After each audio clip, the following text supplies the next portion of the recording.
ஆமென். ஒரு விசை கூட கைகளை உயர்த்தி ஹalleluya. யாத்திராகமம் 14வது அதிகாரம்.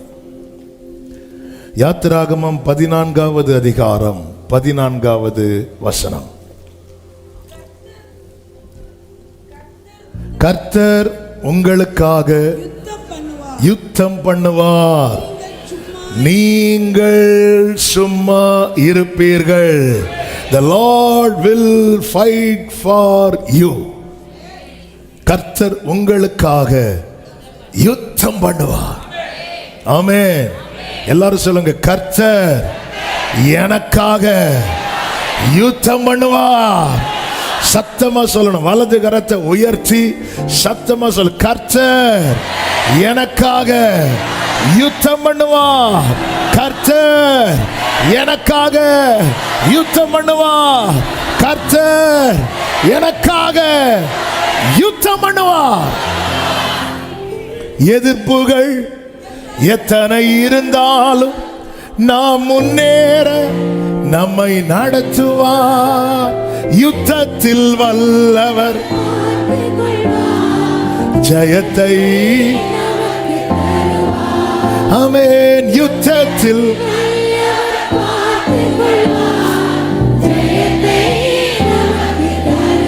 அவர் சொல்ற, நான் பார்த்துக்கிறேன் அப்படிங்கிறார். ஆமென். நமக்கு நன்றாய் பழக்கப்பட்ட வேத பகுதி. ஆனாலும் கடந்த நாட்களில் ஆவியானவர் இதிலிருந்து சில காரியங்களை பேசி பலப்படுத்தினார். நான் நம்புகிறேன் ஒவ்வொருவரோடும் கர்த்தர் இந்த நாளில் பேசி பலப்படுத்த போகிறார். இங்கே கர்த்தர் உங்களுக்காக யுத்தம் பண்ணுவார் என்று ஒரு கூட்டத்தை குறித்து சொல்லப்பட்டிருக்கிறது. அந்த கூட்டம் யார் அப்படின்னு நமக்கு தெரியும், இஸ்ரவேலர்கள். அந்த இஸ்ரவேலர்கள் யார் அப்படின்னா, இந்த இப்பொழுது சொல்லப்படுகிற இந்த இஸ்ரவேலர்கள் யார் அப்படின்னா, ஆட்டுக்குட்டியின் இரத்தத்தால் மீட்கப்பட்டு வந்த கூட்டம். அப்ப இந்த கூட்டம் யாரு? ரட்சிக்கப்பட்ட கூட்டம். எல்லாரும் சத்தமா சொல்லுங்க, ரட்சிக்கப்பட்ட கூட்டம், மீட்கப்பட்ட கூட்டம். அப்ப இரத்தத்தால் மீட்கப்பட்டவர்கள் இந்த வார்த்தை என்ன பண்ணலாம் அப்படின்னா எடுத்துக்கலாம். கர்த்தர், அதனாலதான் எல்லாரையும் சொல்ல சொன்னேன், கர்த்தர் எனக்காக யாவையும் செய்து முடிப்பார். அது அப்படிதான் உள்ள கடக்கிறதுனால அப்படி புஷ்குன்னு வந்துடும். நல்லது. அதுல என்ன இருக்கு? யுத்தமும் இருக்கு. கர்த்தர் எனக்காக யுத்தம் பண்ணுவார். மேல எழுதுன, மேல எழுதி வச்சிருங்க. அதான், அவ்வளவுதான், அவ்வளவுதான். ரேமா முடிஞ்சு, ரேமா முடியல. அது இன்னைக்கு என்ன சாப்பாடு? இன்னைக்கு பிரியாணி சொல்லியாச்சு. இனி சாப்பிட போறோம். ஃபாஸ்டிங் பிரேயர்னு சொன்னாங்க. ஏன்னா இந்த திடீர்னு எழும்பக்கூடிய ஆட்களுக்கு இன்னைக்கு என்ன, இன்னைக்கு இன்னைக்கு என்ன, இன்னைக்கு என்ன வேர்டு? சில வரும்போதே சிலர்லாம் மெசேஜ் தொடங்கினதுக்கு அப்புறம் ஸ்பீடா வந்துட்டு என்ன வார்த்தை? அப்பதான் ஓ வார்த்தையா? ஆமென். அல்லேலூயா. சிலர் சொல்லுவாங்க, சொல்லுவாங்க, கல்யாண வீட்டுக்கு நான் ஃபர்ஸ்ட் போறேன், போயிட்டு என்ன சாப்பாடுன்னு சொல்றேன். சிலர் அனுப்பிவிடும்போது போயிட்டு என்ன சாப்பாடுன்னு சொல்லுங்க, அதுக்கப்புறம் வரணுமா வேண்டாமாங்கிறத எதுக்கு சும்மா 500 ரூபா மொய் கொடுக்கணும்? அதனால இன்னைக்குள்ள ஃபுட் இதான். ஆமென். அல்லேலூயா. இனி ஆவியானவர் விளம்புவார். அல்லேலூயா. மீட்கப்பட்ட கூட்டத்தை கர்த்தர் கொண்டு வருகிறார். நீங்க யாத்திராகமம் 14வது அதிகாரத்துக்கு முன்னாடி இந்த 13வது அதிகாரத்துல கர்த்தர் வந்து நிறைய பிளான் பண்றது நமக்கு தெரியுது. இப்போ 14வது அதிகாரம், இந்த 13வது அதிகாரத்தை டச் பண்ணிட்டு வந்துடுறேன். அதாவது 12வது அதிகாரத்தில் மீட்பு, 12வது அதிகாரத்தில் மீட்பு. 13வது அதிகாரத்தில் மீட்கப்பட்டவங்களை எல்லாம் எங்கே கொண்டு வர்றாருன்னா ஒரு மேகத்துக்கு, அதாவது அவருக்கு கீழே அவருடைய ஆளுகைக்கு கொண்டு வரார். அவருக்கு கீழே ஒருத்தங்க கொண்டு வரப்பட்டாங்கனாலே அவங்களுக்கு ஒரு புதிய துவக்கத்தை கர்த்தர் வைத்திருக்கிறார். ஆமென். அது 80 வயசான மோசையானாலும் சரி, வாலிபனான யோசுவாவுக்கானாலும் சரி, பிறந்த கை குழந்தைக்கானாலும் சரி, அவருக்கு கீழே கொண்டு வரப்பட்டாலே அங்க ஒரு புதிய துவக்கம் இருக்கிறது. அதனால எல்லாமே புதுசு. சொல்லுங்க பார்க்கலாம். நமக்கு பழசு ஒன்னே ஒண்ணுதான். யார் தெரியுமா? இந்த பார்வோன். ஹல்லேலூயா. அதாவது சீனியர் ஆரோனுக்கும் புதுசு, மோசைக்கும் புதுசு, காலேபுக்கும் புதுசு. காலேபெல்லாம் யூத்து. ஏன்னா காலேபுக்கு ஒரு 40 வயசு இருக்கும். அப்படி தானே சொல்லுவார். அப்போ எனக்கு வயசு 40. இப்போ கேட்காதீங்க. காலேபுக்கு வயசு 40. காலேபு யோசுவா வாலிபர்கள். எல்லாருக்குமே புதுசு, எல்லாருக்குமே புதுசு புதுசு. அதாவது ஒரு புதிய இடத்துல பில்டிங் கட்டுறது ரொம்ப ஈஸி. ஆனா இருக்கிற இடத்துல ஒரு பில்டிங் கட்டுறதுங்கிறது பெரிய சேலஞ்ச். அதனாலதான் ஆண்டவர் அறியாத வழியிலே கொண்டு வரார். இங்க வந்துட்டு நீங்க பாத்தீங்கன்னா முதல்ல அவர் ஒரு பிளான் பண்றார். சில காரியங்களை நல்லா புரிஞ்சுக்கோங்க. இந்த வார்த்தையை பல கன்ஃபர்மேஷனுக்கு அப்புறம் தான் ஆண்டவர் எழுத வைத்தார். நம்ம லைஃப்ல சில யுத்தங்களை செட் பண்றதே கர்த்தர் தான். God decides our course, our battle. ஏன்னா இந்த யுத்தத்தினுடைய இப்போ 14வது அதிகாரத்தில் நடக்கிற யுத்தத்தினுடைய ஃபுல் பிளானும் பண்ணது யாரு தெரியுமா? கர்த்தரும் மோசையும் அல்ல, கர்த்தர் மட்டும்தான். ஹல்லேலூயா. இப்போ கொஞ்சம் சிலருக்கு கண்ணெல்லாம் அப்படி ஓப்பன் ஆச்சு. கவனிக்கணும், நல்லா கவனிக்கணும். அந்த 1வது வசனத்தை வாசிங்க. 1-2. கர்த்தர் மோசேயை நோக்கி, நீங்கள் திரும்பி மிக்தோலுக்கும் சமுத்திரத்துக்கும் நடுவே பாகால் செபோனுக்கு முன்பாக இருக்கிற ஈரோத் பள்ளத்தாக்கின் முன்னடியிலே பாளையம் இறங்க வேண்டும் என்று இஸ்ரவேல் புத்திரருக்கு சொல்லு. அதற்கு எதிராக சமுத்திர கரையிலே பாளையம் இறங்குவீர்களாக. சமுத்திரத்துக்கு முன்னாடி கொண்டு அங்க நீ பாளையம் இறங்கு. அது ஒரு பள்ளத்தாக்கு. சமுத்திரத்துக்கு முன்னாடி பாளையம் இறங்கு அப்படின்னு சொல்லிட்டு கர்த்தர் சொல்றார்.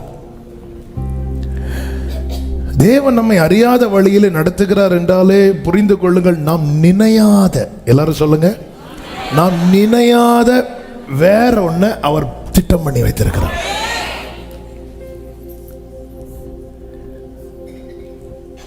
நாம் நினையாத வேறொன்றை.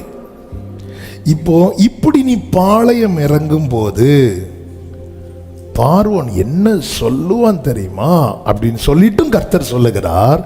அப்பொழுது பார்வோன் இஸ்ரவேல் புத்திரரை நோக்கி, அவர்கள் தேசத்திலே திகைத்து திரிகிறார்கள், வனாந்திரம் அவர்களை அடைத்து போட்டது என்று சொல்லுவான்.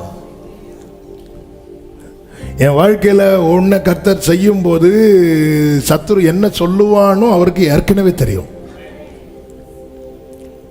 பார்வோன் என்ன சொல்லுவானா, அவரால் இந்த வசனத்தை புரியும்படி சொல்றேன், இஸ்ரவேலின் தேவனால மீட்க மட்டும்தான் முடிஞ்சது, நடத்த முடியலன்னு சொல்லுவான். ஆமென். இஸ்ரவேலின் தேவனால மீட்க மட்டும்தான் முடிந்தது, நடத்த முடியல. இன்னைக்கு ரட்சிக்கப்பட்ட கூட்டத்தை எல்லா கண்களும் பார்த்துட்டு இருக்கிறாங்க பார்வோன் சார்பாக. இந்த மார்க்கத்திலிருந்து இவங்க ரட்சிக்கப்பட்டுட்டாங்கப்பா, அவரால் இவங்களை ரட்சிக்க முடிந்தது, ஆனா அவரால் இவங்களை நடத்த முடியல. இப்படி பார்வோன் சொல்லுவான், சொல்லட்டும், அது அவர் சொல்ற சொல்லிட்டு போட்டோம். அவரால் இவங்கெல்லாம் ரட்சிக்கப்படுவாங்கன்னு நாங்க நினைச்சு கூட பார்க்கல. இது பெரிய சாட்சி. ஆனா அடுத்தவன் என்ன சொல்றான்னா, வாழ்க்கையில உண்டாகிற ஸ்ட்ரகிள், அடுத்த ஸ்டெப்ல கால் எடுத்து வைக்க முடியல, முன்னாக போக முடியலன்னு வரும்போது பார்வோன் சொல்றான், வனாந்திரம் அவர்களை என்ன செஞ்சு போட்டுச்சு தெரியுமா? ஆண்டவரை நம்பி போனானே வனாந்திரம் அவர்களை அடைத்து போட்டது. அவன் அப்படி சொல்லுவான். ஆண்டவருடைய பிளான் என்ன தெரியுமா? எகிப்திலிருந்து வருவது மட்டுமல்ல ஜெயம். ஒரு உண்மையான விக்டரி, உண்மையான ஜெயம் என்பது என்ன தெரியுமா? எகிப்திலிருந்து வருவது மட்டுமல்ல, மாறாக உண்மையான ஜெயம் என்பது என்னவென்றால், இன்று கண்ட எகிப்தியனை இனி என்றுமே நான் காண்பதில்லை. இதுதான் ஜெயம். இந்த பிரச்சனையை நான் இன்னைக்கு பார்க்கிறேன், இனி பார்க்க கூடாது. என் வாழ்க்கையில் ஆண்டவர் செட் பண்ற யுத்தத்தை பார்த்தீங்களா? நான் இல்லாமல் போக அல்ல இந்த யுத்த களத்தை கர்த்தர் ஏற்படுத்தினது. என்னை இதுவரை காயப்படுத்தின, பலவீனப்படுத்தின, ஒடுக்க நினைத்த, இல்லாமல் போக பண்ணும்படி எல்லா திட்டமும் போட்ட எகிப்தியனை இனி என்றைக்குமே காணாதிருக்கும்படிக்கு கர்த்தர் இந்த யுத்த களத்தை ஏற்படுத்தி இருக்கிறார் சொல்றவங்க ஆமென் என்று சொல்லி,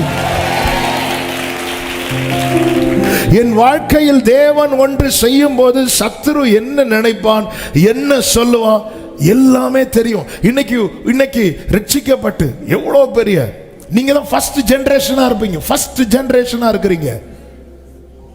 இன்னைக்கு ரட்சிக்கப்பட்ட எல்லாருக்கும் தான் இந்த செய்தி. ஆனா இவர்களுக்கு கர்த்தர் ஸ்பெஷலா பார்த்து சொல்லுங்கிறார். நீங்க ஃபர்ஸ்ட் ஜெனரேஷனா இருக்கிறதுனால நிறைய பேசுறாங்க. சங்கீதம் 31 தாவீது சொல்லுகிறார், அநேகர் சொல்லும் அவதூறை கேட்டேன் அப்படிங்கிறார். அநேகர் சொல்லும் அவதூறை கேட்டேன். இது அவங்க சொல்றதுக்கு முன்னாடி அவருக்கு தெரிஞ்சிருக்கு. அதாவது என் நாவில் சொல் பிறவாததற்கு முன்னே மட்டுமல்ல அவர் அறிந்தது. என்ன ஒரு இடத்துல கொண்டு விட்டு ஒரு வாசல் அவனுக்கு முன்பாக அடைக்கப்பட்டிருக்கும் போது பார்வோன் என்ன சொல்லுவான் என்றும் அவருக்கு தெரியும். அதனால அவன் சொல்லுவான், என்ன சொல்லுவான் தெரியுமா? வனாந்திரம் அடைத்து போட்டது. அதை இன்னும் புரியும்படி சொல்லணும்னா, இவர்களின் தேவனால இவர்களை மீட்க மட்டும்தான் முடிந்தது, இவர்களை நடத்த முடியவில்லை. அதனால நம்ம போய் பிடிச்சிட்டு வந்துடுவோம், நம்ம போனா வந்துருவாங்க. நம்ம போய் பிடிச்சிட்டு வந்துடலாம், நம்ம போனா வந்துடுவாங்க. ஏன்னா அவங்க அந்த இடத்துல அவன் சொல்றான் பாருங்க, தேசத்திலே திகைத்து திரிகிறார்கள், வனாந்திரம் அவர்களை அடைத்து போட்டது. மீட்கப்பட்ட பிறகு இப்படி ஒரு நிலையில நீங்க இருக்கிறீங்கன்னா, அந்த இடத்துல கர்த்தர் ஒரு யுத்தத்துக்கான பிளாட்ஃபார்மை செட் பண்றார். இதான் கர்த்தர் தீர்மானிக்கிறார். 5 காரியங்கள் இன்னைக்கு பேசணும்னு ஆவியானவர் காண்பித்தார். எப்படி பேச போறேன்னு தெரியல. ஆனா இந்த காரியத்தை நல்லா புரிஞ்சுக்கணும். இந்த பிளாட்ஃபார்ம், இது ஒரு யுத்த களமா? இது யுத்த களம் கிடையாது ஆக்சுவலா. ஆனா கர்த்தர் அதை செட் பண்றார். அதிகாரம் உள்ளவங்க செட் பண்ணலாம்ல, திடீர்னு செட் பண்ணலாம், நினைச்சா செட் பண்ணலாம். இப்போ கூட ரீசெண்டா ஒரு பெரிய ஒரு பணக்காரருடைய மகனுடைய திருமணம் நடந்துச்சு மும்பையில், ஒரு குறிப்பிட்ட இடத்துல. அந்த இடத்துல எல்லா நாட்டில இருந்து ஜனங்க வர்றதுக்காக டெம்பரரியா ஒரு இன்டர்நேஷனல் ஏர்போர்ட்டே என்ன பண்ணிட்டாங்க, செட் பண்ணிட்டாங்க. பவர் இருந்தா ஒரு மனிதனே எல்லாவற்றையும் செட் பண்ண பார்க்கிறான். சர்வ வல்லவர் எல் ஷடாய் செட் பண்றார்.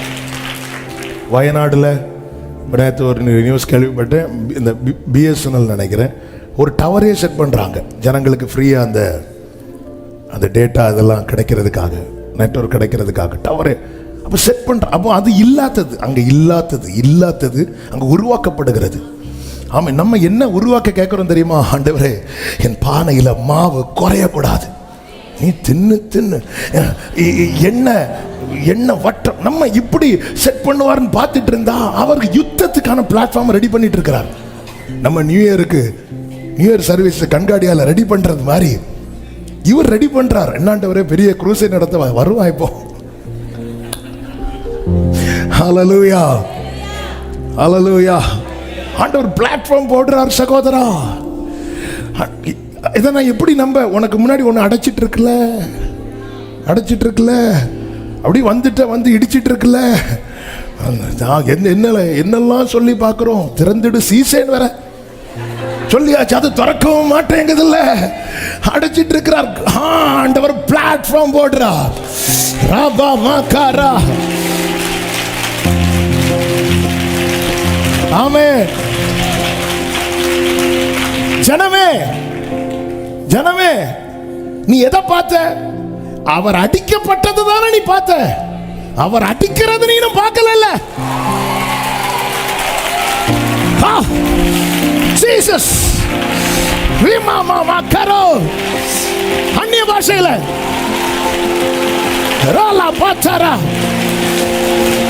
உனக்காக அவர் அடிக்கப்பட்டது மட்டும்தான் உனக்கு தெரியும். உனக்காக அவர் இறங்கி அடிக்கிறத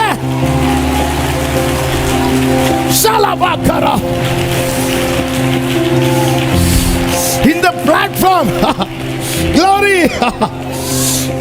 நான் என் ஆவியில களி கூறுகிறேன்.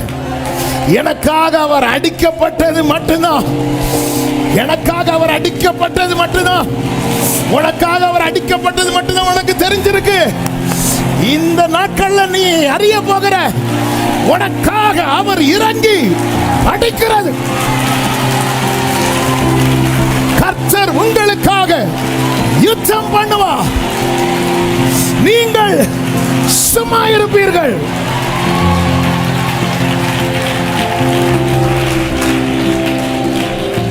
எதிர்ப்புகள் எத்தனை இருந்தாலும் நாம் முன்னேற நம்மை நடத்துவார். யுத்தத்தில் வல்லவர் ஜெயத்தை.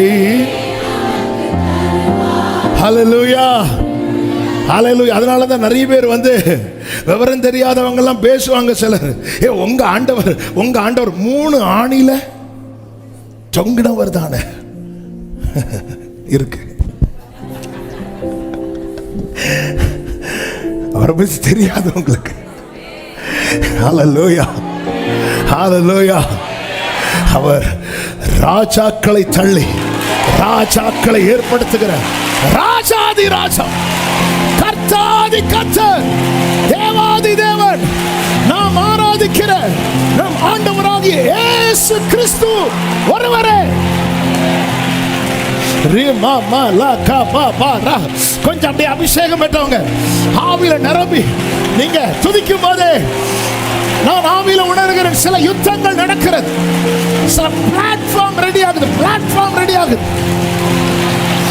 ஓரா மாமா லாக்கா பாதரோ ரீமா தரோ ஷேரே லரபா கடரா ரீமா மாக்கரே சந்தரா பலரா. கர்த்தர் இறங்கி யுத்தம் பண்ணுகிறார். கர்த்தருடைய சேனை இறங்குது. தூதர்கள் இறங்குகிறார்கள். உன் பாளையத்தில் இனி சத்துருவின் ஆதிக்கம் இருக்காது.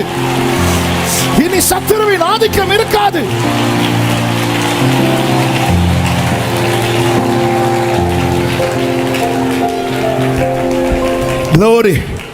அதனாலதான் காட்ஸ் பிளானை வந்து சத்துருவுக்கு புரிஞ்சிக்கவே முடியாது. அவன் கீழே ஜனங்க எப்படி இருக்கிறாங்க, இப்போ அவங்க முன்னாடி இதை பார்த்து தான் பேசிட்டு இருக்கிறான். ஆண்டவர் பார்வோன் எதை பார்த்து பேசுறான் தெரியுமா? நீ இப்போ இருக்கிற நிலைமையை பார்த்து பேசிட்டு இருக்கிறான். நீ எதை பார்த்து பேசணும் தெரியுமா? அங்க பார்த்து பேசிட்டு இருக்கணும். அவர் போடுற திட்டத்தை பார்த்து பேசிட்டு இருக்கணும். அதனாலதான் மீகா 4வது அதிகாரம் அதனுடைய 11-12 வசனங்களிலே சீயோன் தீட்டுப்படுவாளாக, எங்கள் கண் அவளை காண்பதாக என்று சொல்லி அநேக ஜாதியார் உனக்கு விரோதமாய் கூடியிருக்கிறார்கள். சீயோன் தீட்டுப்படுவாளாக. எங்கள் கண் அவளை காண்பதாக, அவ கஷ்டப்படுறத, அவ இல்லாம போறத எங்கள் கண் காண்பதாக என்று சொல்லி. ஏன் சீயோன் தீட்டுப்படுவாளாக? சீயோனை அவர் விரும்பி தெரிந்தெடுத்திருக்கிறார். என கேட்கிற அன்பு சகோதரா சகோதரி, உன்னை விரும்பி, எப்படி ஆண்டவர் உங்களுக்கு என்ன பிடிச்சது பிடிச்சிட்டுப்பா, அவ்வளவுதான். விரும்பி தெரிந்தெடுத்திருக்கிறார். ஆனா இன்னைக்கு நீ இருக்கிற நிலைமையை பார்த்து நிறைய பேர் அவ கஷ்டப்படுறத, ஒருவேளை உடன்பிறப்புகள் கூட அப்படி நினைக்கலாம். ஆண்டவர் போன நீ கஷ்டப்படு காண்பார்களாக என்று சொல்லி உனக்கு விரோதமாய் அநேக ஜாதியார் கூடியிருக்கிறார்கள். அடுத்த வசனம், ஆனாலும் அவர்கள் கர்த்தருடைய நினைவுகளை அறியாமலோ அவருடைய யோசனையை உணராமலும் இருக்கிறார்கள். ஆண்டவருடைய பிளானே வேற. அதனால பார்வன் கீழே பார்த்து பேசுறான். தேவ பிள்ளைக்கு திட்டம் கீழே போடப்படவில்லை, மேலே போடப்படுகிறது. ஹல்லேலூயா. எனவேதான் இயேசு கிறிஸ்து ஜெபிக்க சொல்லிக் கொடுக்கிறார், உம்முடைய சித்தம் பரலோகத்தில் செய்யப்படுவது போல. ஹல்லேலூயா. எனவேதான் சிறையிருப்புகளுக்குள் இருந்த எசேக்கியேல் வானங்கள் திறக்கப்பட்டிருப்பதை கண்டான் என்று சொல்லப்பட்டிருக்கிறது. எசேக்கியேல் 1:1-2 வசனங்களை வாசியுங்கள். எசேக்கியேல் தீர்க்கதரிசன புஸ்தகம் 1வது அதிகாரம் 1வது வசனம். 30ஆம் வருஷம் 4ஆம் மாதம் 5ஆம் தேதியிலே நான் கேபார் நதி அண்டையிலே சிறைப்பட்டவர்கள் நடுவில் இருக்கும். இப்போ சிறைப்பட்டவர்கள் நடுவினா 4 பக்கம் எந்த நிலை? அடைக்கப்பட்ட நிலை. அப்படி இருக்கும்போது சம்பவித்தது, எல்லாரும் சொல்லுங்க, சம்பவித்தது என்னவென்றால், அப்போ இப்படி ஒரு அடைக்கப்பட்ட நிலையில கொண்டு வந்து விட்டார்னாலே இனி ஒண்ணும் நடக்காதுன்னு இல்ல, இனிதான் மேட்ரே, மெயின் மேட்ரே இனிதான் இருக்கு. சம்பவித்தது என்னவென்றால், வானங்கள் திறக்கப்பட நான் தேவ தரிசனங்களை கண்டேன். அப்போ என்ன, ஒரு அடைக்கப்பட்ட நிலையில கொண்டு வந்து விட்டார்னாலே மேல ஓபன் ஆயிட்டுன்னு அர்த்தம். ஹல்லேலூயா. அந்த 4 வாலிபர்கள் ஒரு திமிர்வாத காரனை சுமந்து கொண்டு வரும்போது வீடு மேல எப்போ ஓபன் ஆச்சு தெரியுமா? 4 பக்கமும் அடைக்கப்பட்டு, 4 பக்கம் அடைக்கப்பட்டது வீடு டாப்பே ஓபன் ஆகும் போது ஏன் அங்க ஓபன் ஆச்சு தெரியுமா? மேல இயேசு உள்ள இருந்தார். இயேசு இருக்கிறார். என் வாழ்க்கை பயணத்தில் இயேசு இருந்தா இங்க அடைக்கப்பட்டிருந்தாலும் அங்க திறக்கப்படும். ஹல்லேலூயா. நீ அடைக்கப்பட்ட சூழ்நிலையை குறித்து அழுதுட்டு வந்த, நீ போகும்போது திறக்கப்பட்ட வானத்தை குறித்து நீ களி கூர்ந்து போக போகிறாய்.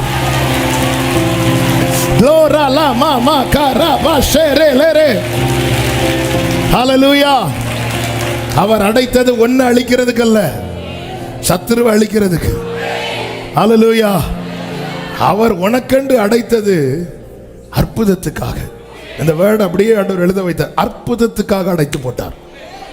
ஆமா, அற்புதத்துக்காக அடைத்து போட்டார். ஏன்பா உனக்கு வாசலை திறக்கல? அற்புதத்துக்காக அடைத்து போட்டார். சொல்லுங்க, அற்புதத்துக்காக அடைத்து போட்டார். அற்புதத்துக்காக அடைத்து போட்டார். ஹல்லேலூயா. அவருடைய செயலின் ஆரம்பம் நம்மை அடைத்து போட்டது போல காணப்பட்டாலும் அவருடைய செயலின் முடிவு முன்னேறுவதற்கு ஏதுவானதாகவே இருக்கும். ஏன்னா சத்துரு நினைச்சிட்டான் அவருக்கு மீட்க மட்டும்தான் தெரியும், நடத்த தெரியாது என்று. ஆனால் அவனுக்கு தெரியாது, இந்த தேவன் என்றென்றைக்கும் உள்ள சதா காலமும் ஹல்லேலூயா மரண பரியந்த நம்மை நடத்துவார். ஆமென். அதனாலதான் ஆண்டவர் சொல்றாரு, 4வது வசனம், யாத்திராகமம் 14:4. ஆகையால் பார்வோன் அவர்களை பின்தொடரும்படிக்கு நான் அவன் இருதயத்தை கடினப்படுத்தி நானே கர்த்தர் என்பதை எகிப்தியர் அறியும்படி பார்வோனாலும் அவனுடைய எல்லா ராணுவத்தாலும் மகிமைப்படுவேன் என்றார். நல்லா கவனிச்சீங்களா? இந்த இஸ்ரவேலின் நிலைமையை பார்த்து அவ்வளவுதான் எல்லாம் அடைச்சு போச்சுன்னு சொல்லிட்டு இருக்கிறாங்கல்ல, அவர்கள் நானே கர்த்தர் என்பதை அறியும்படி, நானும் கடவுள் என்பது என்றல்ல, நானே கர்த்தர். க்ளோரி. இன்னைக்கு உன்னை சுத்தி இருக்கிறவங்க எப்படி பார்க்கறாங்க, எப்படி பேசுறாங்க, பார்க்கிறவங்க எப்படியும் பார்க்கட்டும், பேசுறவங்க எப்படியும் பேசட்டும். கர்த்தர் ஒரு காரியத்தை தீர்மானிக்கிறார். அதை என்ன தீர்மானம் என்றால், அவங்க எல்லாரும் அறிந்து கொள்ள போகிறார்கள் நீ ஆராதிக்கிற தேவனே தேவன் என்பது. கர்த்தர் தீர்மானிக்கிறார். ஆண்டவரே, நீர் உண்டு பண்ணி வைத்தவைகளை ஒரு கண்ணும் காணவில்லை கேட்கவில்லை என்று சொல்லிட்டு இருந்த நீங்க யுத்த களத்தை ரெடி பண்ணிட்டு இருக்கிறீங்க. ஹல்லேலூயா. எனவேதான் பேசாம நடத்துங்கன்னு விட்டுட்டு போயிடணும். ஹல்லேலூயா. நமக்கு முடிவு தெரியாததுனால முடிவெடுக்காம இருக்கிறோம். அவருக்கு முடிவு தெரிந்ததுனால செஞ்சுட்டே இருக்கிறார். இதான் ரிசல்ட். அதாவது நம்ம கணக்கு எழுதும் போது எழுதி எழுதி எழுதி எழுதி மேக்ஸ் ஒரு கொஸ்டின் கேட்குறாங்க, ஆன்சர் எழுதணும். எழுதி எழுதி எழுதி எழுதி எழுதி எழுதி கீழே வந்து பார்த்தா 10 வர வேண்டிய இடத்துல 101 வருது. 1 0 தான் போடணும், 1 0 1 எக்ஸ்ட்ரா வருது. என்ன பண்ண ஒன்றுமே தெரில. ஃபார்முலா கரெக்டு, அது கரெக்டு, நமக்கு எல்லாமே கரெக்டுன்னு தோணும். திருத்துறவங்களுக்கு தான் தெரியும் எங்க தப்பு இருக்குன்னு. ஆனால் ஆண்டவருடைய கணக்கு அப்படி இல்லை. கொஸ்டின் இருக்கு, கீழே ஆன்சரையும் ரிசல்ட்டையும் எழுதிட்டு இடையில அதுக்கப்புறம் ஃபில் பண்ணுவார். ஆண்டவருடைய கணக்கே வேற. ஏன்னா முடிவை எழுதிட்டாரு. ஆமென். சகோதரி, இந்த காரியம் எப்படி முடியும், எங்க போய் முடியும் எல்லாம் அவருக்கு தெரியும். ஹல்லேலூயா. சகோதரன், உன் முடிவு எழுதிட்டாரு. அதனாலதான் உடைக்கப்பட்ட பாத்திரம் போல் இருந்த போதிலும் தாவீது சொல்லுகிறார், என் காலங்கள் என்னை உடைக்க நினைக்கிற சத்துருவின் கையில் அல்ல, என்னை உருவாக்குகிற கர்த்தருடைய கையில் இருக்கிறது. அவர் தீர்மானித்துட்டு சும்மா இருக்க மாட்டார். என் ஆண்டவர் பிளான் போடுறது வரதான் அமைதியா இருக்கிறது போல பிளான் போட்டுட்டாருன்னா ஆண்டவருக்கு சும்மா இருக்க முடியாது. அல்லேலூயா. அதனாலதான் உன்ட்ட ஏதாவது திட்டம் இருக்கா? மோசே, உன்ட்ட திட்டம் இருக்கா? திட்டம் இருந்தா எப்படி முறையிட்டு இருப்பியா? திட்டம் இல்லைல்ல, நீ சும்மா இரு. என்கிட்ட திட்டம் இருக்கு, நான் சும்மா இருக்க மாட்டேன். ஹல்லேலூயா. உன்னை குறித்து உன்ட்ட பிளான் இருக்கா? நம்ம கிட்ட ஒண்ணு இல்லாததுனால தான் உட்கார்ந்து இருக்கிறோம். திட்டம் இருக்கா? இல்ல, நீ சும்மா இரு. ஆண்டவரே, நீங்க என்கிட்ட பிளான் இருக்கு, நான் சும்மா இருக்க மாட்டேன். ஒரு போவாசே ரூத்துக்கு கொடுத்த பிராமிஸை நிறைவேற்ற இளைப்படையாமல் செயல்படுவான் என்றா. ஹல்லேலூயா. இப்பொழுது அவர் 2வது செயல்படுத்துகிறார். அதுதான் 8வது வசனம். கர்த்தர் எகிப்தின் ராஜாவாகிய பார்வோனின் இருதயத்தை கடினப்படுத்தினார். அவன் இஸ்ரவேல் என்ன செய்யறாரா? நீங்க அந்த சரித்திரம் நம்ம பைபிள்ல படிக்கும் போது ஃபர்ஸ்ட் அவன் கடினப்படுத்தினான் இருக்கும். கடைசியில் எப்படி ஆயிட்டு தெரியுமா? அவன் சும்மா இருந்தாலும் இவர் இருக்க மாட்டேங்கார். அவன் ஆண்டவரே, அப்ப அவன் சும்மா தான் இருந்தான், அவன் சும்மா தான் இருந்தான். நீ ரட்சிக்கப்பட்டு வெளியே வந்ததும் சரி, கழுதை போட்டு அவன் விட்டான். ஆனா அவர் அப்படி விடக்கூடாதவளை கர்த்தர் அவன் இருதயத்தை கடினப்படுத்தினார். ஏன்? அவனை விட்டுருக்கலாம்ல. என் ஆண்டவர் அலங்காரத்துக்கு என்றோ சும்மா என்றோ ஒரு வார்த்தையும் பேச மாட்டான். ஆண்டவர் சொல்ற, அவன் என் கண்ணை குத்திட்டான்டார். எப்படி ஆண்டவரை சொல்றீங்க? உன்னை தொடுகிறவன் என் கண்ணில் கை வச்சுட்டான். எப்படிங்க இருக்கும்? கண்ணுக்குள்ளேயே எப்படி இருக்கும்? ஹல்லேலூயா. ஆண்டவர் அப்படிலாம் எனக்கு விட முடியாது. அவன் ஹல்லேலூயா கடினப்படுத்தினார். ஏன்னா அவன் இன்னும் என்ன நினைச்சிட்டு இருக்கிறான் பாருங்க. அவன் இஸ்ரவேல் புத்திரரை பின்தொடர்ந்தான்.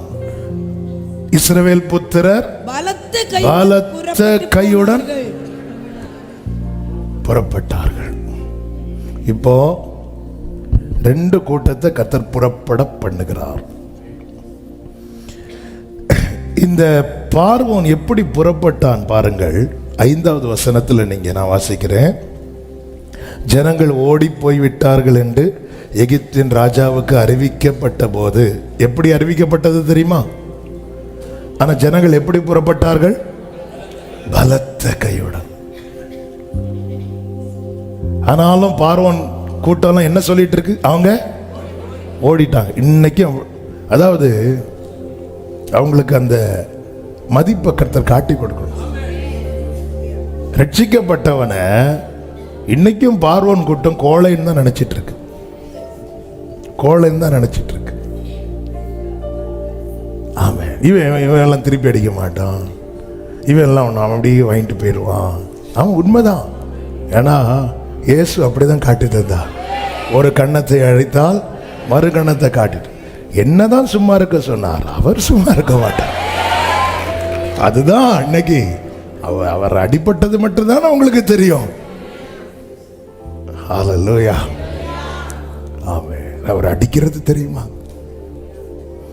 அவங்க ஓடிட்டாங்க. யாரு ஓடுனா? நீ கூப்பிட்டு மோசையும் ஆரோனையும் கூப்பிட்டு பார்வோன் கெஞ்சினதெல்லாம் வெளியே தெரியாது. பார்வோன் இப்போ இப்படிதான் வந்து உட்கார்ந்து இருக்கிறார். உடனே மனம் வேறுபட்டு அடுத்த வார்த்தையை பாருங்க, நமக்கு வேலை செய்யும் படிக்கு நாம் இஸ்ரவேலரை போக விட்டது. நமக்கு வேலை செய்யாத படிக்கு நாம் இஸ்ரவேலரை போக விட்டது என்ன காரியம்? அவங்களால எதை ஜீரணிக்க முடியல தெரியுமா? இவர்களுக்கு மேல அவர்கள் போகிறத ஜீரணிக்க முடியல. நேற்று நைட்டு ஈவினிங் பிரேயர்ல இதுதான் ஆண்டவர் பேச வச்சாங்க மாலை கூட்டத்தில். அதாவது இஸ்ரவேல் ஜனங்கள் எகிப்துக்குள்ள போகும்போது 70 பேரா போறாங்க. 70 பேர். அங்க யோசேப்பு குடும்பம் ஒரு 4-5 பேர்னு வைங்களேன், ஒரு 70-75 பேர் கூடி போனா ஒரு 80 அல்லது 100னே வச்சுக்கோங்க. நீங்க 80-100 இருக்கிறது வரைக்கும் ஒரு பிரச்சனை கிடையாது. ஆனா 100-1000 ஆச்சுன்னா அங்கதான் பிரச்சனையே ஆரம்பிக்குது. உங்களுக்கு ஒரு 2 சென்ட் இடத்துல நீங்க இருக்கிறீங்கன்னு வைங்களேன், உங்களுக்கு ஒரு பிரச்சனை கிடையாது. ஆனா பக்கத்துல இன்னும் 2 சென்ட் எக்ஸ்ட்ரா வாங்கிட்டீங்கன்னா பிரச்சனை ஆரம்பிக்கும். அதாவது அதனாலதான் பைபிள் சொல்லுகிறது யோசேப்பை குறித்து, அவன் கனித்தரும் செடி, அவன் கொடி வந்து சுவர் மேல படரும். அப்படி படர்ந்ததும் வில் வீரர் அவனை சுவருக்கு கீழேயே இருக்கணும். உன் வாழ்க்கையில் ஒரு தடை இருக்குன்னு அதுக்கு கீழேயே இருக்கணும். ஒரு பிரச்சனை இருக்குன்னு அதுக்கு கீழேயே இருக்கணும். இதுதான் உலகம் விரும்புவது.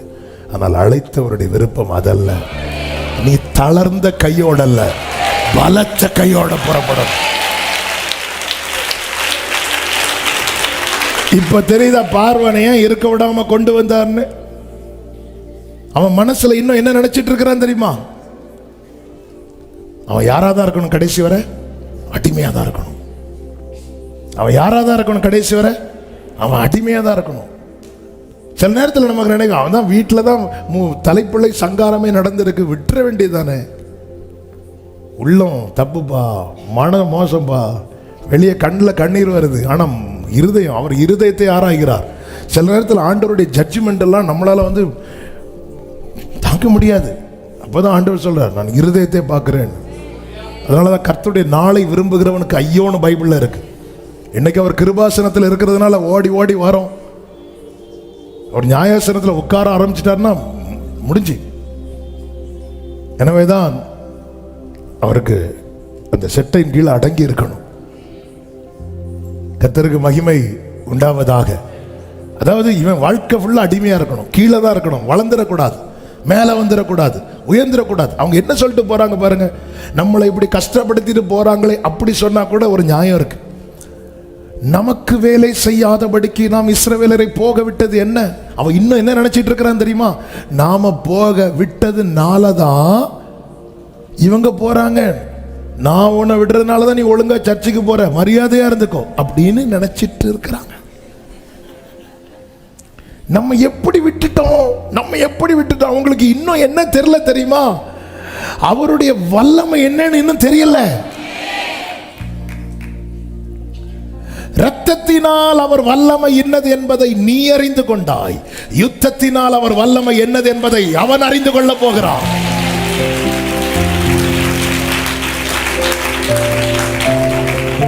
இரத்தத்தினால் அவர் வல்லமை இன்னது என்பதை நான் அறிந்து கொண்டேன். யுத்தத்தினால் அவர் வல்லமை இன்னது என்பதை சத்துரு அறிந்து கொள்ள போகிறார். அவர் யுத்தத்தில் வல்லவர். அப்ப ரத்தத்தினாலும் நன்மை, யுத்தத்தினாலும் நன்மை. யுத்தமா வேண்டாம் ஆண்டவரே. அல்லேலூயா, அல்லேலூயா, ஆமென். செயல்படுத்துகிறார். அழைக்கப்பட்டவனை அடிமைப்படுத்துவது சத்துருவின் நோக்கம். ஆனா ஆண்டவர் அதை விடாமல். ஏன்னா நேற்று இரவு அந்த வார்த்தை ஆண்டவர் சொல்ல வைத்தாங்க. ஏன் வெள்ளம் போல வரானா? வெள்ளம் வருது தெரியும்ல. இப்போ வந்து இல்லை வயநாடுல எப்படி வந்துச்சு, கண்ணை மூடி திறக்கிறதுக்குள்ள எல்லாம் முடிஞ்சு போனது போல இப்படிதான் வரும். இந்த காட்டாற்று வெள்ளம்னு சொல்லுவாங்க தெரியுமா, அது சிம்பிளா வர்றது மாதிரி இருக்கும். இந்த அருவியில கொஞ்சம் தண்ணி பாயிறது மாதிரி இருக்கும். இப்போ ரீசெண்டாக கூட எங்க குற்றாலத்தில் அதில் கூட ஒரு ஆளை கூட அடிச்சுட்டு போயிட்டு அந்த வீடியோ கூட இருக்கு. திடீர்னு மக்கள்லாம் ஓடுறாங்க. ஏன்னா வந்துட்டுனா ஏன் இவ்வளோ வெறிய வரா சத்துரு? ஏன் வெறிய வர? நேற்று காலையில் ஆண்டவர் இதுதான் ஏண்டவர், இவன் ஏன் சத்துருக்கு ஏண்டவர் இவ்வளவு கடுப்பு உங்களுடைய பிள்ளைங்க மேலே இவ்வளோ வெறிய வரான்? அப்போ தான் ஆண்டவர் அழகாக பேசினார். ஏன் தெரியுமா? அவன் நினச்சது ஒன்றுமே உன் லைஃப்பில் நடக்கலையா? அவன் எதையோ நினச்சான், அவனுக்கு இப்படி செய்யணும் அப்படி செய்யணும்னு. அவனால் செய்ய முடியாத அந்த, அதனால தான் பாருங்க இந்த பார்வோன் கூட அவன் தேசத்தில் வாதைகள்லாம் வருது. அவனுக்கு இந்த வாதையும் நிற்கணும், இந்த இஸ்ரவேலரும் நமக்கு அடிமையாக இருக்கணும். அவன் என்னெல்லாம் திட்டம் பண்ணான் தெரியுமா? முதல்ல உன் தேவன் யாரு, கிளம்புன்னு சொல்லிட்டு மோசையை துரத்தி விட்டான். இனி ஒரு வாட்டி நான் அவனை பார்த்தேன்னா இப்படி விட்டவ இப்போ மெதுவாக மோசையை கூப்பிட்டு சொல்கிறாரு, யாத்திராகமம் 2:25, நீங்கள் போய் உங்கள் தேவனுக்கு தேசத்தில் தானே பலியிடுங்கள் அப்படிங்கிறான். எதுக்குப்பா அங்கே இங்கேயா போயிட்டு, இங்கேயே பலியிடு. அதாவது என்ன அர்த்தம்னா, நீ ஆராதிச்சுக்கோ, ஆனால் எங்கே தான் இருக்கணும்? எகிப்தில் தான் இருக்கணும். நீங்க பாவத்தில் இருந்து பாவத்தில் அடிமையா இருந்து நீங்கள் ஆராதிக்கிறதுக்கு சத்துரு தடைய பண்ண மாட்டான். சிலர் இருப்பாங்க தெரியுமா, கடமைக்கு சர்ச்சைக்கு வருவாங்க, வாயில சைலன்சர் வச்சிருப்பாங்க. அதாவது எங்கிருந்து புகை போகனே தெரியாது. இவங்களெல்லாம் அவன் கண்டுக்கவே மாட்டான். சிலர் வருவாங்க சர்ச்சில் வந்து இங்கேயும் ரசம் குடிப்பாங்க. இவங்கெல்லாம் எந்த ஜெபத்துக்கு வர்றதுக்கும் அவனுக்கு தடையே கிடையாது. பெருசா சாட்சி வேற பாரு, அவங்க எல்லாம் ஒரு ஜெபத்துக்கு வரல, நாங்கெல்லாம் எல்லா ஜெபத்துக்கும் வந்து அவன் கண்டுக்கவே மாட்டான். அவன் வண்டியில டிராப் பண்ணிட்டு போவான். நீ தேசத்திலே பலியிடு.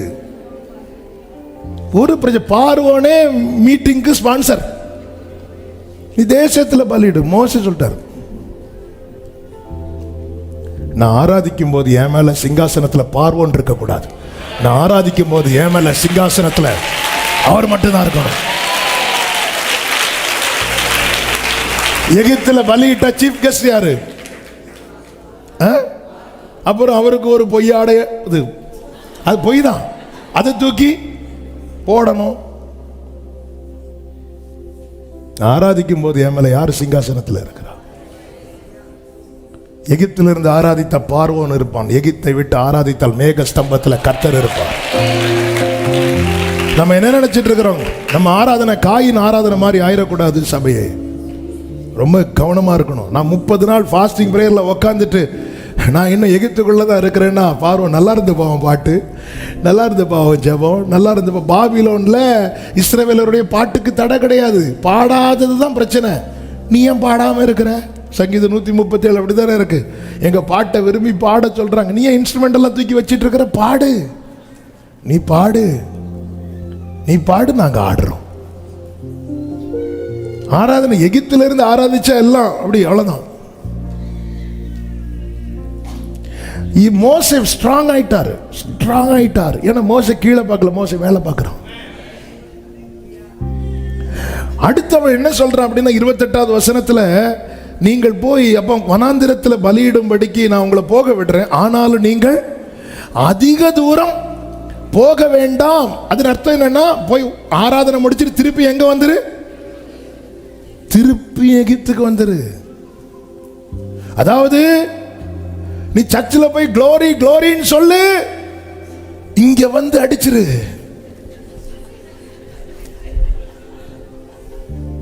நீ திருப்பி வந்துரு. திருப்பி வந்து செய்யறதெல்லாம் செய். மெழுக கொளுத்தி வை, மாலையை போட்டு போட்டோக்கு போஸ்ட் கொடு, என்ன வேணாலும் செய். நீ ரொம்ப தூரம் போயிடாத. அங்கேயும் போனோம், இங்கேயும் வரணும்.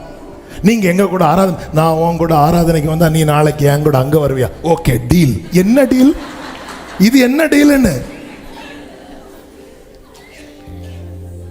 மோசே நோண்டார். உன் தேவனாகிய கர்த்தர் ஒருவருக்கே ஆராதனை செய்வாயா? அவரே ஆராதனைக்குரியவர். ஹல்லேலூயா. அவர் ஒருவரே ஆராதனைக்குரியவர். ஆதியும் அந்தமுமானவரே, அல்பாவும் மேகாவும். ஆமென். ஆதியும் அந்தமும், அல்பாவும் மேகாவும். ஆராதனை, ஆராதனை. ஓரமாமா ஷெலரே தரலப கரபலரா.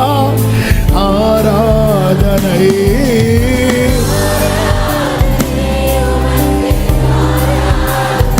ஆமென். அதுக்கப்புறம் பார்வோன் விடல். அவன் சொல்றான் 10வது அதிகாரம் அதனுடைய 24வது வசனத்துல பார்வோன் மோசேயை கூப்பிட்டு, நீங்கள் போய் கர்த்தருக்கு ஆராதனை செய்யுங்கள், உங்கள் ஆடுகளும் உங்கள் மாடுகளும் மாத்திரம் நிறுத்தப்பட வேண்டும். அதாவது நீ போய் பண்ணலாம் பண்ணிக்கோ, கரெக்டா வரிய கொடுத்துரு. பண்றதெல்லாம் பண்ணிக்கோ. வருஷத்துக்கு ஒருக்கா நாங்க புக்கோட வருவோம், நீங்க கவரோடு அனுப்பி விடுங்கள். எங்களுக்கு நீங்க ஆராதனைக்கு போறதை பத்தி எல்லாம் கவலையே கிடையாது. பாவம் இந்த பார்வோன், என்ன நல்ல மனசு. இன்னாங்கய்யா மோசே நோண்டார். அதுக்கு மேல இன்னொரு வார்த்தை கூட சொல்றாரு பாருங்க, 10:11 புருஷராகிய நீங்கள் போய், அதாவது நிறுத்தி பார்த்தா முடியல, கடைசியில் சொல்ல நீங்க போங்க, குடும்பத்தை கூப்பிட்டுறாதீங்கடா. சில வீட்டில் அப்படிதானே, நீ போறேன்னா போ, பிள்ளைகளை கூட்டிட்டு போயிடாத. சரி ஆண்டவரே எனக்காவது. எங்க நீங்க உறுதியா நின்னுட்டீங்கன்னா கர்த்தர் இறங்கிடுவாருங்க. மோசே எகிப்திலிருந்து புறப்படும் போது ஏதாவது ஒரு ஆடையாவது மாடையாவது வச்சுட்டு போனாரா? இல்ல. ஆண்டவரே வெளியே வரும்போது, அதாவது நீர் எனக்கென்று தந்த ஒன்றுமே சத்துருவின் பிடியில இருக்கவே கூடாது, இருக்கவே கூடாது, இருக்கவே கூடாது. இதுதான் அவனுக்கு வெறி. அவன் புறப்பட்டு வரான். இப்ப அவன் புறப்பட்டு வரும்போது கர்த்தர் என்ன செய்கிறார் தெரியுமா? 14வது அதிகாரம் 19வது வசனத்துல, அப்பொழுது இஸ்ரவேலரின் சேனைக்கு முன்னாக நடந்த தேவதூதனானவர் விலகி அவர்களுக்கு பின்னாக நடந்தார். அவர்களுக்கு முன் இருந்த, அடுத்த வசனம், அது எகிப்தியரின் சேனையும் இஸ்ரவேலரின் சேனையும் ராமுழுதும் ஒன்றோடு ஒன்று சேராதபடி அவைகள் நடுவில் வந்தது. இப்ப கர்த்தர் எங்க இருக்கிறார் தெரியுமா? சென்டர்ல வந்துட்டார். என்ன ஆண்டவர் இது? ஆண்டவர் திடீர்னு நடுவர் ஆயிடுவார். இப்ப ரெஃபரி யாருதான்? இதுவரை எங்க கூட இருந்துட்டு ஃபைட்டுன்னு வந்தது, அவர் எங்க போயிட்டாரு? சென்டர்ல வந்துட்டாரு. என்ன ஆண்டவரே, சரி விசில் அடிச்சு ஸ்டார்ட் பண்ண வைக்க போறீங்களா? ஏன் நடுவாக வந்தார்? நல்லா புரிஞ்சுக்கோங்க. பொதுவாக யார் சென்டர்ல இருப்பாங்க தெரியுமா? அங்க இருக்கிறதுல யார் பெரியவங்களோ அவங்க தான். அங்க இருக்கிறதுல யார் பெரியவங்களோ அவங்க தான். இந்த பக்கத்துல மோசே உண்டு, ஆரோன் உண்டு, எல்லா ஜனங்களும் உண்டு. இந்த பக்கம் பார்வோனுடைய மொத்த சேனையை உண்டு. எத்தனை பேர் வந்தாலும் பெரியவர் அவர் மட்டும்தான். பெரியவர் அவர் மட்டும்தான். பெரியவர் அவர் ஒருவர் மாத்திரமே. இயேசு பெரியவரே, இயேசு பெரியவரே,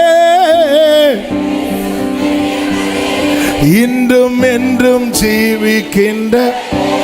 எதுக்கு இப்படி சொல்றேன்னா, பார்வோனை அவரை விட பெரியவனா பார்க்காத, அதே போல மோசையும் அவரை விட பெரியவனா பார்க்காத. சிலர் மோசையை பெரிய ஆளா பார்ப்பாங்க. ஐயோ இவர் மட்டும் இல்லைன்னா போச்சு, மோசை நீ காணாடு போண்டாவா. எத்தனை மோசைகள் கதையை முடிச்சு விட்டுருக்கிறாங்க. ஹல்லேலூயா. ஆமென். எத்தனை பேர் இருந்தாலும், அதாவது சிலர் வந்து பார்வோனெல்லாம் பெரிய ஆளா பார்க்க மாட்டாங்க. பாஸ்டரை தெய்வம் போல, அந்த பாஸ்டர் கொஞ்ச நாள் கூட வாழ்ந்துட்டு போட்டாங்க. சிலர் சொல்லலாம், பாஸ்டர் நீங்க மட்டும் இல்லைன்னா போச்சு போ ஆண்டவரே. ஆமா, ஆமென். அவர்தான், அவர்தான். எத்த தூதன் வந்து யோவானுக்கு தன்னை வெளிப்படுத்தி கொண்டிருக்கும் போது, பரலோக காரியங்கள் எல்லாம் வெளிப்படுத்தி கொண்டிருக்கும் போது, தூதனுக்கு முன்னாடி யோவான் எப்படி வணங்க போறான். தூதன், ஏன்னா தூதனுக்கு தெரியும் ஒருத்தன் மேல இருந்து டைவ் அடிச்சு விழுந்தது. வேண்டாம் வேண்டாம் வேண்டாம் வேண்டாம் வேண்டாம், ஏய் பாரு உனக்கு உதவி செய்ய வந்து. அதாவது தூதனுக்கெல்லாம் யாராவது வணங்க போனா தூதனுக்கு எப்படி இருக்கும் தெரியுமா? காலை தொட்டு கும்பிடுறது மாதிரி இருக்காது. அப்படி அந்த தூதனுக்கு, ஏன்னா மேல இருந்து பார்த்ததில்ல. அந்த லூசிபர் அப்படி டைவ் அடிச்சு விழுந்தத, வேண்டாம் விட்டுரு தயவு செய்து. ஆமென். ஹல்லேலூயா. நம்ம மனசுல யார் பெரியவரா இருக்கிறார்? எத்தனை பார்வோன் வந்து மொத்த சேனையை கொண்டு வந்தாலும் இயேசுதான் பெரியவர். ஆரோனும் மோசையும் நின்னாலும் இயேசுதான் பெரியவர். பரலோகத்தில் 24 மூப்பர்கள் இருந்தாலும் இயேசுதான் பெரியவர். கோடா கோடி தூதர்கள் இருந்தாலும் இயேசுதான் பெரியவர். என் இயேசுவே. சில மீட்டிங்லாம் போகும்போது கொஞ்சம் பரிதாபமா இருக்கும். நன்றி அறிவிப்பு சொல்லுவாங்க. லாஸ்ட் நாள் மீட்டிங்ல கன்வென்ஷன்ல வந்தா இப்போ நன்றி உரை இன்னார் சொல்லுவாங்க. இந்த 3 நாள் கூட்டத்தை கத்தர் சிறப்பாக நடத்தி தந்ததுக்காக கத்தருக்கு நன்றியை தெரிவித்துக் கொள்கிறேன். ஒருத்தரும் அடங்க மாட்டாங்க, அப்படி இருப்பாங்க. இந்த 3 நாட்கள் வந்து நமக்கு வல்லமையான செய்தி கொடுத்த பாஸ்டர் ஓன்னு கை தட்டுவாங்க. ஏங்க எப்படி நம்ம கெட்டு இருக்கிறோம் பாத்தீங்களா? இந்த 3 நாட்கள் வந்து பாடல் ஆராதனையை சிறப்பித்த அவ்வளவுதான், கைத்தட்டு நிக்காது. நம்ம பல நேரத்தில் எத்தனை இந்த பக்கம் பார்வோனும், அந்த கூட்டத்தில் பெரியவன் பார்வோன், இந்த கூட்டத்தில் பெரியவன் யாரு? மோசே ஆரோனும். எந்த கூட்டம் வந்தாலும் இணையில்லாதவன், இணையில்லாதவன், இணையே இல்லாதவன், இணையே இல்லாதவன் இயேசு ஒருவரே பெரியவர். அவர் நடுவாக நின்று யார் யாரை எங்க நிக்க வைக்கணுமோ அவங்க அவங்கள அங்க நிக்க வைக்கிறார்.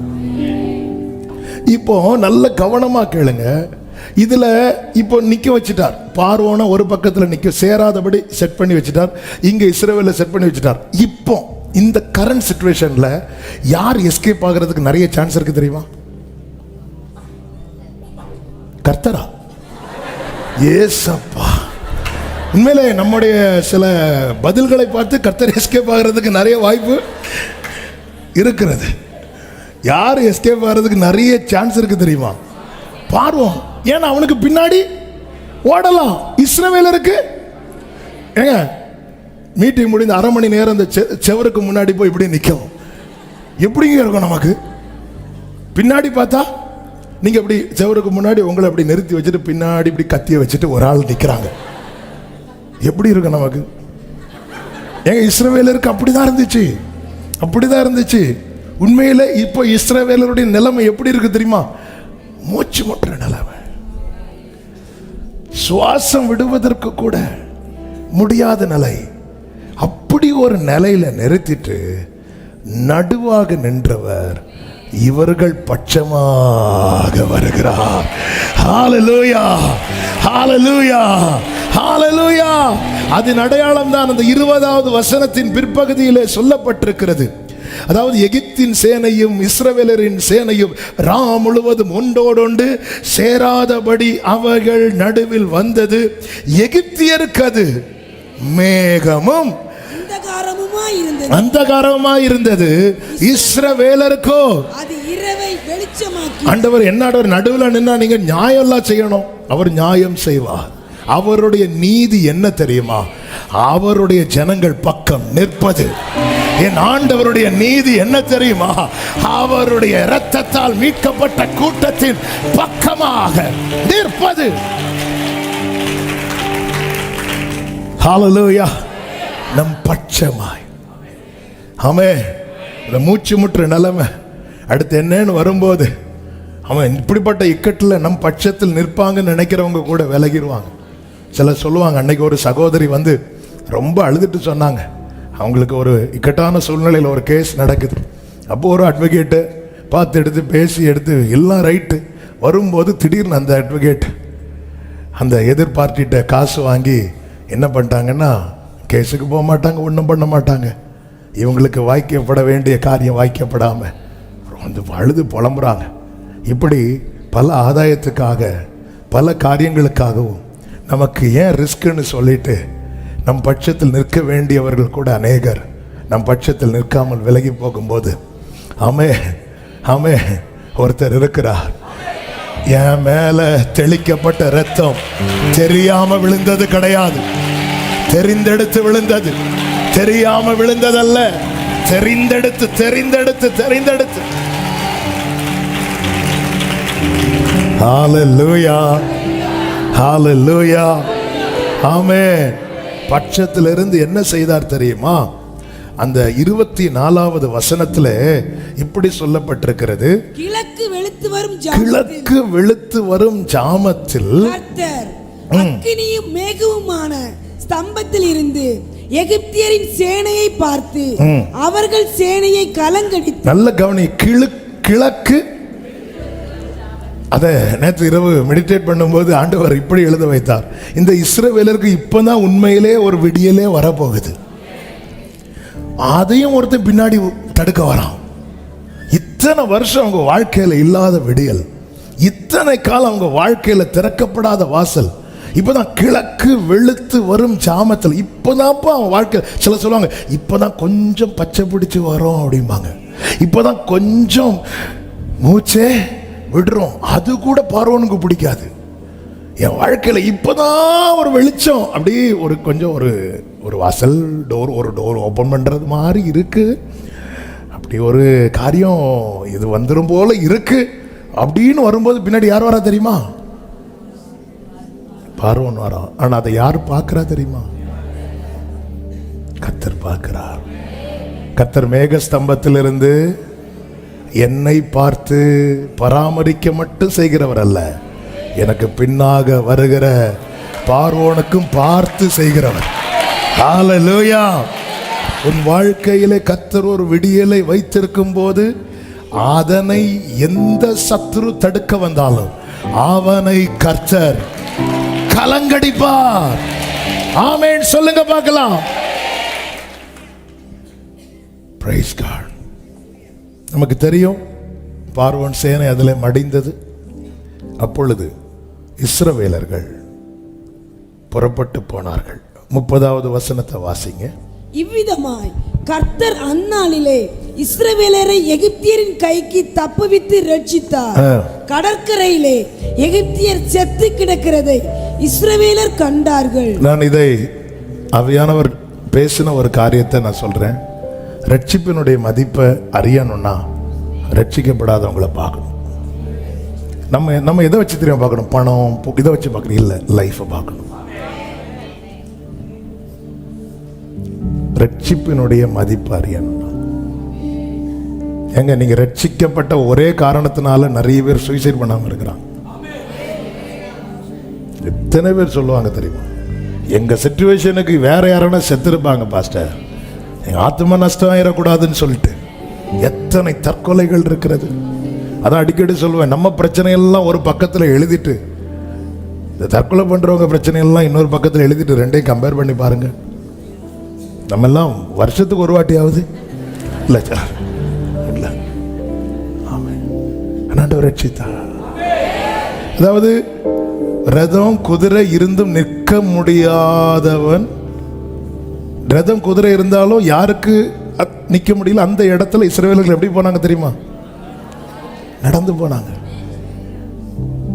நடந்து போனாங்க. சக்கரம் கலண்டது, ஆனா இஸ்ரவேலருடைய கால் வீங்கவில்லை. ஆமென். சக்கரம் கலண்டது, ஸ்டெப்னி மாத்துறதுக்குள்ள தண்ணி வந்து மூடி போட்டது, ஆனா இஸ்ரவேலருடைய கால். அதனாலதான் ஆண்டவர் காண வைக்கிறார், பார்க்க வைக்கிறார். பாரு பாரு, என்ன வித்தியாசம் உனக்கு என்ன வித்தியாசம் பா. நீ உலக பிரகாரமா பார்த்தா உன்னை விட எல்லாத்துலேயும் டாப். உன்னத பிரகாரமா பார்த்தா ஒன்று தான், அவன் மேல ரத்தம் இல்லை, உன் மேல ரத்தம் இருக்கு.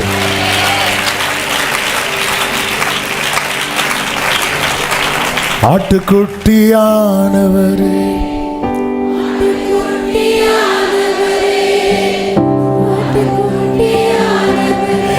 எனக்காக பலியானி, ஆட்டுக்குட்டியானவரே, ஆட்டுக்குட்டியானவரே, என் பாவங்கள் சுமந்தீர், உமக்கே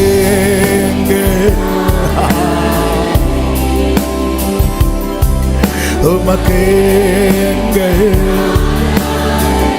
உமக்கே உமக்கே. வர்ஷிப் பண்ணுங்க. முடிந்தால் ரெண்டு கைகளை உயர்த்தி இயேசுவே இயேசுவே இயேசுவே, ஆட்டுக்குட்டியானவர் எங்கள் இயேசுவே,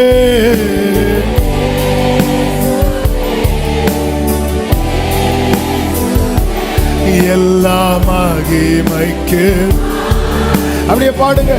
ரட்சிப்பின் மகிமை, ரட்சிப்பின் மகிமை உமக்கே, மாட்சிமை. ஆமே, ரட்சிப்பின் glory.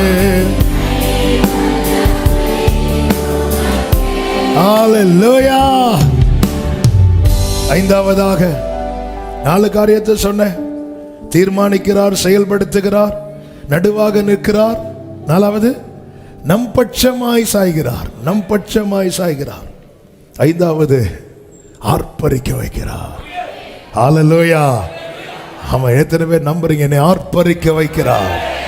இந்த 15வது அதிகாரம் முழுவதும், இந்த 14, 15 இன்னைக்கு வீட்டில் போய் நல்லா மெடிடேட் பண்ணுங்க, நல்ல தியானிச்சு.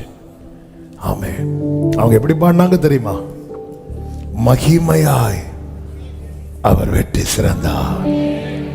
அடுத்து சொல்றாங்க, குதிரையும் குதிரை வீரனையும் கடலிலே தள்ளினார். 4வது வசனம், பார்வோனின் ரதங்களையும் அவன் சேனையும் சமுத்திரத்திலே இஸ்ரவேலரை தள்ளி கொண்டு போனார். அப்படிதான் இருக்கும். முன்னாக இருந்த மேகஸ்தம்பம் விலகி பின்னாக வந்துட்டுனா, நம்ம வண்டி பிரேக் டவுன் ஆச்சுன்னா இறங்கி பின்னாடி போறது எதுக்கு? பஸ்ல ஏறி போறதுக்கா? இல்ல, தள்ளி கொண்டு போறதற்கு. இஸ்ரவேலரை தள்ளி கொண்டு போனார், பார்வோனையும் அவன் சேனையும் தள்ளிவிட்டார்.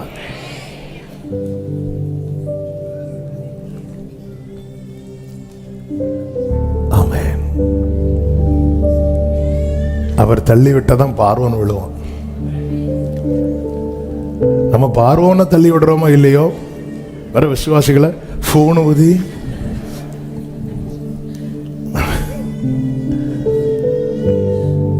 சிலரும் கொஞ்ச நேரம் நின்று பாப்பா விழலைன்னா இவர் வேற கை எடுக்க மாட்டார்.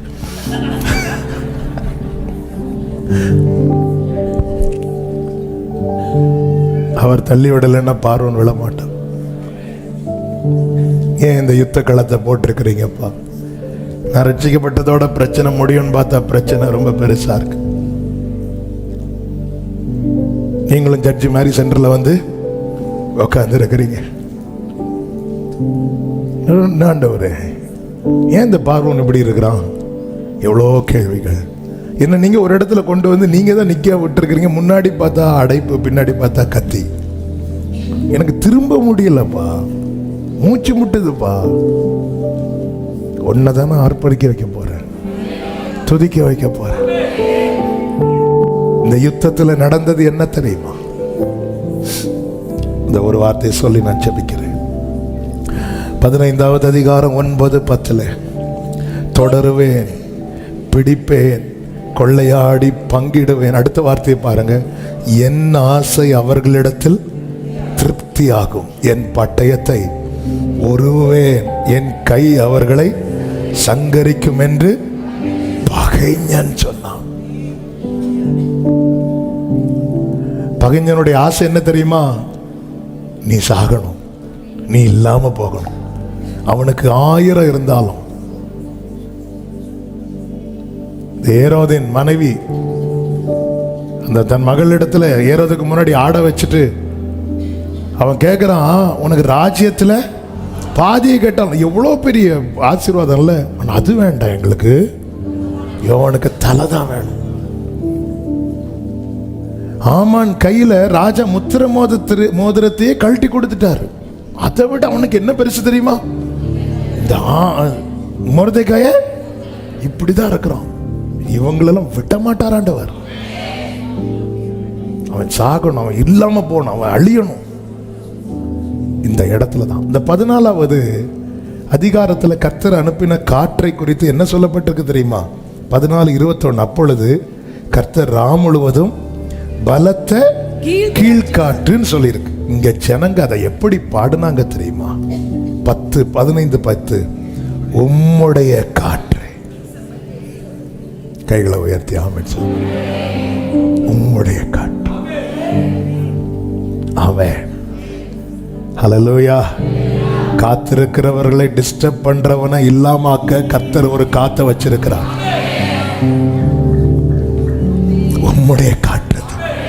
ஏன்னா அந்த காற்றுல அது நார்மலான ஒரு காற்றுனா எல்லாருக்கும் சேதம் வந்திருக்கும். ஆனா இஸ்ரவேலர்ல ஒரு நபருக்கு கூட ஒரு சேதம் இல்லாம மொத்தமா பார்வோனின் சேனை இல்லாம ஆச்சுன்னா அது கர்த்தருடைய காற்று. அப்போ இந்த யுத்தத்துல நேற்று நைட்டு இந்த மெசேஜ் எடுக்கும்போது ஒய்ஃப்ட்ட சொன்னேன், ஆண்டவர் வந்து சத்துருவினுடைய திட்டத்துல மண்ணள்ளி போட்டார். உடனேவா தண்ணியை தானே ஊத்தினார். ஆமா, நம்ம ஊர் லாங்குவேஜ்ல சொன்னேன். ஏன்னா கடல் அவர்களை மூடி போட்டது. அப்ப அங்க பார்வோனை மட்டும் மூடல, அவன் என்னெல்லாம் நீ வேற உன்னை ஆள வச்சு என் ஆசை அவனில் திருப்தியாகும், அவர் ஆசை என்னில் திருப்தியாகும். அவன் ஆசை அல்ல, அவன் ஆசை என்ன தெரியுமா? நான் அடிமையா இருப்பது. அவர் ஆசை என்ன தெரியுமா? வாசியுங்கள் 17வது வசனம் 15-17. நீர் அவர்களை கொண்டு போய் கர்த்தராகிய தேவரீர் வாசம் பண்ணுகிறதற்கு நியமித்த ஸ்தானமாகிய உம்முடைய சுதந்திரத்தின் பர்வதத்திலும் ஆண்டவராகிய தேவரீருடைய கரங்கள் ஸ்தாபித்த பரிசுத்த ஸ்தலத்திலும் அவருடைய ஆசை என்ன தெரியுமா? என்ன அங்க கொண்டு போகிறது. சத்துருவின் ஆசை என்ன தெரியுமா? என்னை இங்கேயே முடிப்பது. அவன் ஆசையை கர்த்தர் மூடி போட்டு அவர் ஆசையை என்னில் திருப்தியாக்குகிற என் தேவாதி தேவனுக்கு நல்ல கையை தட்டி ஆமென்.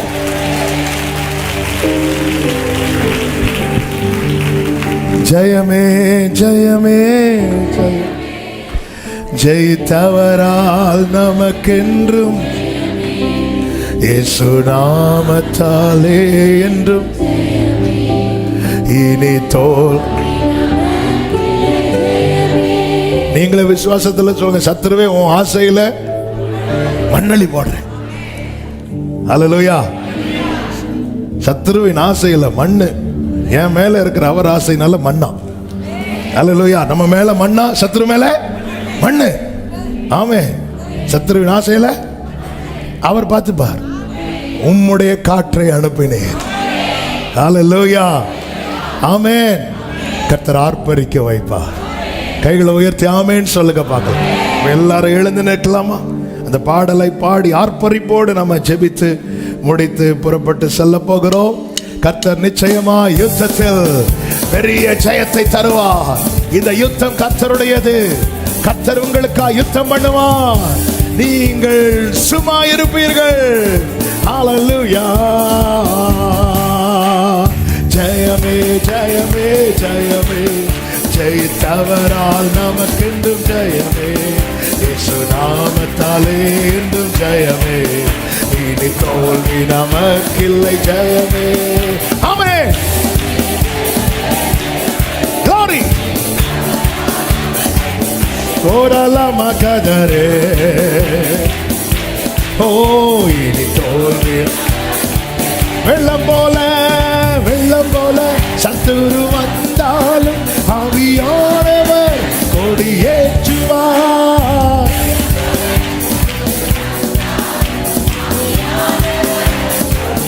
ஆமென். தண்ணீர்கள் உடைந்து ஓடுவது போல் சத்துருவை சிதறடிப்பார். Glory. ஆமென். ஜெயமே ஜெயமே ஜெயமே, ஜெயித்தவரால் நமக்கென்று. அறிக்கை செய்யுங்கள், அறிக்கை செய்யுங்கள். Glory. இனி தோல்வி நமக்கில்லை. ஆமென். ஜெயமே ஜெயமே ஜெயமே. ஹல்லேலூயா. இயேசு நாமத்தாலே. ஆமென். இனி தோல். மரணமே மரணமே உன் கூரங்கே, பாதாளமே உன் ஜெயமெங்கே. பாதாளமே ஓ சிலுவையில் இயேசு வெற்றி சிறந்தார். ஜீவன் நம் ஜீவனின் பலனவரே. ஆமென்.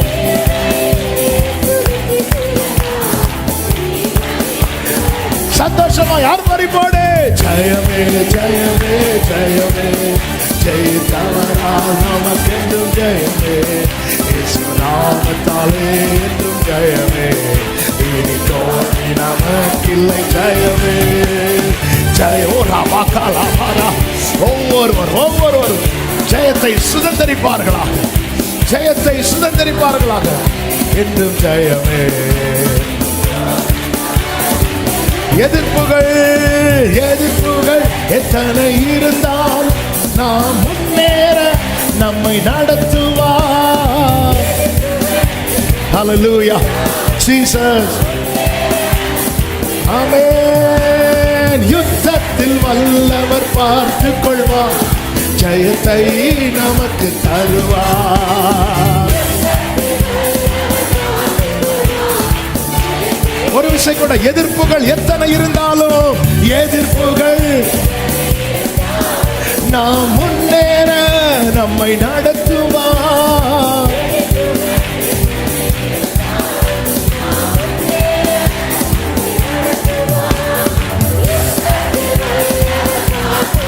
ஹல்லேலூயா. யுத்தத்தில் வல்லவர் பார்த்துக் கொள்வார். எல்லா நல்ல கையை தட்டி ஜெயமே ஜெயமே ஜெயமே, ஜெயித்தவரால் நமக்கென்றும் ஜெயமே. இயேசு நாமத்தாலே என்றும் ஜெயமே. இனி தோல்வி நமக்கில்லை. ஜெயமே. ஓரல்லமா கரோ. ஆமென். இயேசு நாமத்தாலே ஜெயத்தாலே என்றும் ஜெயமே நீ தோல்வி. நல்ல கைகளை தட்டி ஆர்ப்பரிப்போடு ஜெயமே ஜெயமே ஜெயித்தவரா ஜெயம். மகிமையாய் வெற்றி சிறந்த கர்த்தரை நீ மகிழ்ந்து பாட போகிறாய். நீ மகிழ்ந்து பாட போகிறாய். யுத்தத்தில் வல்லவர், யுத்தத்தில் வல்லவர். உனக்காக, உன் குடும்பத்துக்காக, உன் தலைமுறைகளுக்காக அவர் யுத்தம் பண்ணுவார். அவர் யுத்தம் பண்ணுவார். ஆமென், ஆமென். ஹல்லேலூயா, ஹல்லேலூயா, ஹல்லேலூயா. ரெண்டு கைகளை முடிந்தால், இல்லைன்னா ஒரு கையாவது உயர்த்தி, நீர் தீர்மானிக்கிறீர், நீர் செயல்படுத்துகிறீர், நீர் நடுவாக நிற்கிறீர், நீர் என் பட்சம் சாய்கிறீர், நீர் என்னை ஆர்ப்பரிக்க வைப்பீர், நீர் என்னை ஆர்ப்பரிக்க வைப்பீர். சபையே, அன்பு சகோதரா சகோதரி, இயேசுவின் நாமத்தில் உங்களுக்கு இந்த நற்செய்தியை சொல்லுகிறேன். உங்களை குறித்த சத்துருவின் ஆசை மூடி போடப்படும். உங்களை குறித்த தேவனுடைய ஆசை நிறைவேற்றப்படும், நிறைவேற்றப்படும். கர்த்தர் நிச்சயமாய் ஜெயத்தை தந்து இதை செய்து முடிப்பார். ஆமென், ஆமென், ஆமென். பரிசுத்த பிதாவே, நல்ல தகப்பனே, நன்றி நிறைந்த இருதயத்தோடு உம்மை துதிக்கிறோம், ஸ்தோத்தரிக்கிறோம். நிரத்தனை நல்லவர். இந்த உபவாச கூடுகையின் 2வது நாளிலே உங்க சமூகத்தில் எங்களை கொண்டு வந்து பாட, துதிக்க, ஆராதிக்க, செபிக்க வைத்தீர். எங்களை அறிந்து எங்க கூட பேசினீங்கப்பா. ஆண்டவரே, நீர் எங்களுக்காக அடிக்கப்பட்டவர் மாத்திரமல்ல, எங்களுக்காக சத்துருவை அடிக்கிறவராய் இருக்கிறீர். அதற்காக உமக்கு ஸ்தோத்திரம் ஆண்டவரே. ஒவ்வொருவருடைய வாழ்க்கையிலும் ஆண்டவரே ஜெயத்தை காணப்படும். இன்னைக்கு கர்த்தர் இந்த வார்த்தை எனக்குன்னே பேசினாங்க. ஆண்டவரே, நம்பி உம்மை மகிமைப்படுத்தின உள்ளங்கள் ஒவ்வொருவருக்காக ஜெபிக்கிற அப்பா, இந்த ஜெயத்தை காணப்படும். துதிக்க வைங்க, ஆசீர்வதிங்க. தொடர்ந்து ஆண்டவரே, தொடர்ந்து வருகிற நாட்கள் நடக்கிற எல்லா கூடுகைகளையும் பொறுப்பெடுத்துக் கொள்ளும். அந்த ஒவ்வொருவரையும் மனதாரமுடைய நாமத்தினாலே வாழ்த்தி ஆசீர்வதிக்கிறேன். தகப்பனை, இவங்களை ஆசீர்வதிங்கப்பா. இவங்க நன்றாக இருப்பார்களாக. கர்த்தருடைய கிருபை இவர்களை சூழ்ந்து கொள்ள செய்யும். ஆண்டவரே, சமாதானத்தோடு அனுப்பி சாட்சியாய் கொண்டு வாங்க. எல்லா மகிமை, கனம், துதி, ஸ்தோத்திரங்கள் அனைத்தும் ஒருவருக்கு மாத்திரம் செலுத்துகிறோம். இரட்சகர் இயேசு கிறிஸ்துவின் நாமத்தில் பிதாவே, ஆமென். சேர்ந்து சத்தமாய் சொல்லுவோம். என் ஆத்துமாவே கர்த்தரை ஸ்தோத்திரி, என் ஆத்துமாவே கர்த்தரை ஸ்தோத்திரி. கர்த்தர் செய்த சகல உபகாரங்களை மறவாதே. ஆமென். நம்முடைய கர்த்தராகிய இயேசு கிறிஸ்துவின் கிருபையும், பிதாவாகிய தேவனுடைய அன்பும், பரிசுத்த ஆவியானவருடைய ஐக்கியமும், சிநேகமும், பாதுகாவலும் நம் அனைவரோடும் எல்லா பரிசுத்தவான்களோடு கூட கர்த்தருடைய வருகை மட்டும் தங்கியிருப்பதாக. ஆமென்.